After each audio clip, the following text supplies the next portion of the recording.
today's interview, we're going to look at Aristotle's work, whose greatness and influence rival for those of any other philosophers. Thank you for having time with us today. Please tell us a little about your life and what was your childhood like? Well, I was born in 384 AD, and I was born in the city of Stygia, which is north of classical Greece.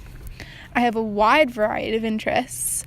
I focus in biology, zoology, psychology, physics, metaphysics, logic, ethics, rhetoric, music, poetry, politics, and the government. And I've excelled in almost all of them. When I was 18, I joined Plato's Academy in Athens, and I was taught by Plato himself.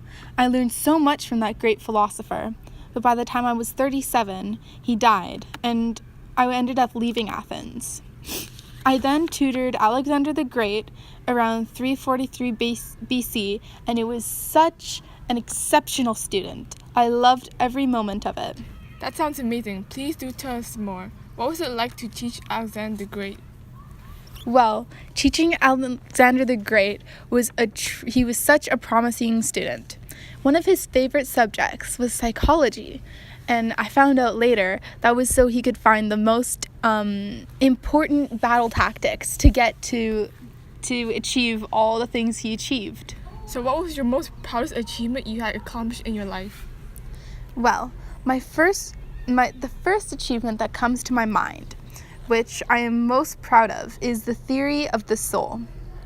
A review that I have here that I loved is, I'll quote it right now, Aristotle uses the notion of first actuality in his definition of the soul. The soul is the first actuality of a natural body that has life potential. Remember that first actuality is a kind of potentiality, a capacity to engage in the activity which is the corresponding second actuality. Perfectly sums up what I believe about the soul and my theory. I am so proud that it has lived on so long that people still think about it now. Alright, last question. What do you think of people as a philosopher? As a philosopher, I believe that if we could focus on being good people, the right actions will follow effortlessly. To break that down, if we are good and successful people, we will be very virtuous. For what I believe is that good and successful people all possess distinct virtues. If you are good, you will be successful. And if you are bad, well, you will be wicked. Alright, thank you so much, Aristotle, for imposing your wisdom on us today. Thank you so much for having me. Goodbye.